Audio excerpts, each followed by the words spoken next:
yavuganye nawe ko izakugaburira, aho Imana yambwiye ngo nicyo gihe cyo kugira ngo ibahahire ibinjiriza ibyo kurya mu mazu yabo, kubera ko ngo inzara igiye gutera, ibyo kurya bigiye kwikuba, bigiye kuzamuka, bigiye guhenda, ndetse birahenda bigihari. Hari n'igihe abantu bazajya mu masoko bajyanye amafaranga, ibyo guhaha babibure, kubera ko icyo gihe Imana icyemeye yuko kigerwaho. Nicyo cyiciro rero gikurikiyeho. Hakurikiyeho icyiciro cy'inzara mu gihugu. Wowe unkurikiye, wowe unteze amatwi, wowe uri kunyumva, Imana yavuganye nanjye ngo hakurikiyeho icyiciro cy'inzara mu gihugu. Ntabwo ari mu karere, nta nubwo ari mu mirenge, ni mu gihugu hose.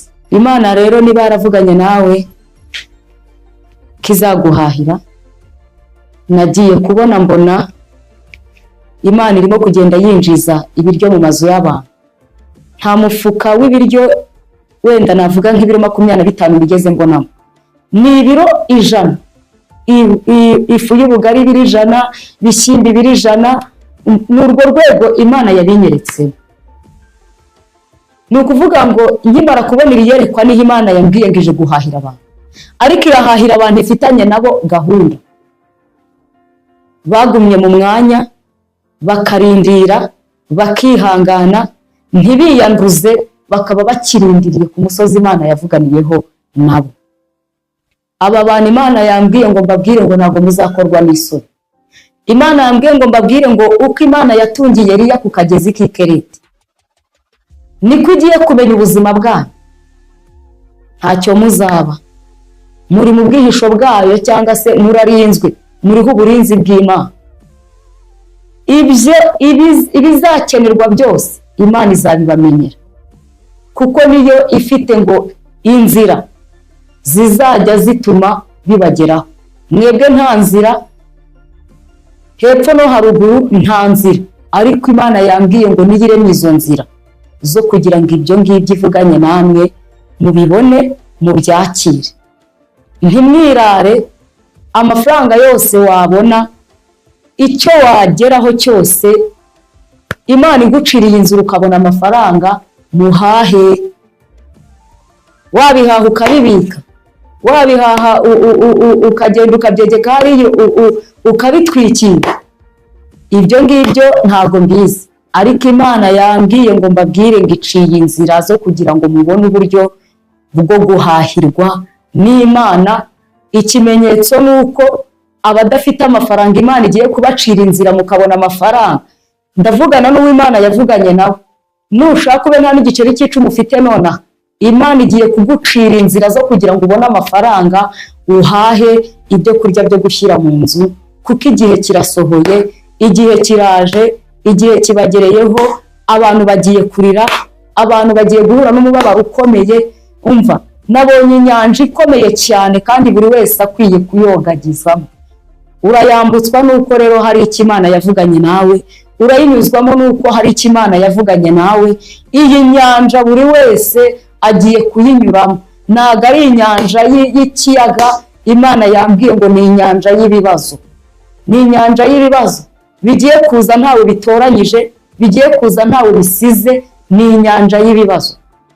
Ukwiye guhagarara rero wemye, ukwiye guhagarara ushikamye usenga Imana, kuko Imana yiyiziye ntawe itumye. Hari igihe igituma ikavuga ngo ntumye marayika, cyangwa ikavuga ngo nkoresheje umuntu runaka. Imana yambwiye ngo ntawe ikoresheje, iriyiziye. Noneho niyo yiyiziye kugira ngo isohoze ibyo yavuze inyuze mu kanwa k'abahanuzi. Bamwe barabivuze ngo babahindura injajwa, abandi barabivuga barabakubita, abandi barabivuga barabafunga, abandi barabivuga babahindura inzererezi, babita amazina abaho n'atabaho. Ariko Imana yambwiye ngo mbatangarize iri tangazo ngo nicyo gihe, noneho icyo yavuze kirasohoye. Gisohoreye mu maso y'ababireba, gisohoreye mu matwi y'ababyumvishe bakabikerensa bakabisuzugura. Igihe kirasohoye, nta kizabikuraho, nta kizabisubiza inyuma. Igihe kiraje kandi kibagereyeho. imbuzi rero Imana yari yampaye kuzana n'uyu muntu Imana yabwiye ko azarya azanywa. Wirinde ntubumwe mu bapfapfa, ntubumwe mu bapfu, wizigame ubike, ntusesagure ubike, kubera yuko ibizaba uzabirebesha amaso yawe. Uzavuga ngo Imana yari yaravuganye natwe ngo niduhahe ibyo kurya, uzavuga ngo Imana yari yaravuganye natwe ngo nitubike ibyo kurya, kuko igihe kigeze bikabura, n'ibihari bikazamuka ibiciro bigahenda. Uzabivuga wowe ubwawe ko ari Imana bivuganye nawe. Kandi Imana yampaye ikimenyetso irambwira ngo ibi ndi kuvuga hari bamwe ndimo kuvugana nabo uyu munsi mwongeye kubyibuka, yabivuganye namwe mu gihe gishize, bamwe mwari mwaranabyibagiwe, ariko Imana yambwiye ngo nimwongere mubyibuke, mwibukiranye, uwuzi wongere umwibutsire ijwi ryavuganye nawe ko uzahahirwa n'Imana. Iki ni cyo gihe rero, niko Imana yambwiye ngo nze kubatangariza. Iki ni cyo gihe cyo kugira ngo muhahirwe nayo. Ntiwirare yagucira inzira z'amafaranga, yagucira inzira zo kugira ngo ibi ngibi bivuganye nawe ubigereho. Ugire ubwenge, ntusesagure, kandi icyo ubona cyose ukirinde, ukibere maso, kuko bigiye gusohorera mu maso yanyu. Mwarabibwiwe igihe kinini, murabyumva igihe kinini, ariko Imana yambwiye ngo ninze vuge ngo noneho iki ni cyo gihe cyo kugira ngo isohoze igihe yavuze cy'inzara mu gihugu, nicyo gikurikiyeho, nta kindi. Niyo mesaje Imana ifite yampaye gutanga, ariko ubwo impamvu yabyo yose Imana ije kurangiza umurengwe abantu bafite.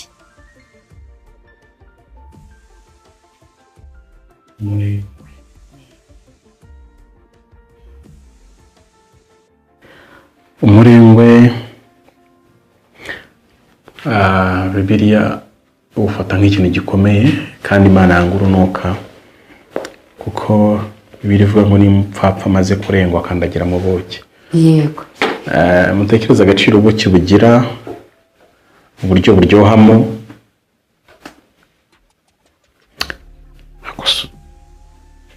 ariko ngo iyo umupfapfa amaze kurengwa akandagira mu buki. Bantu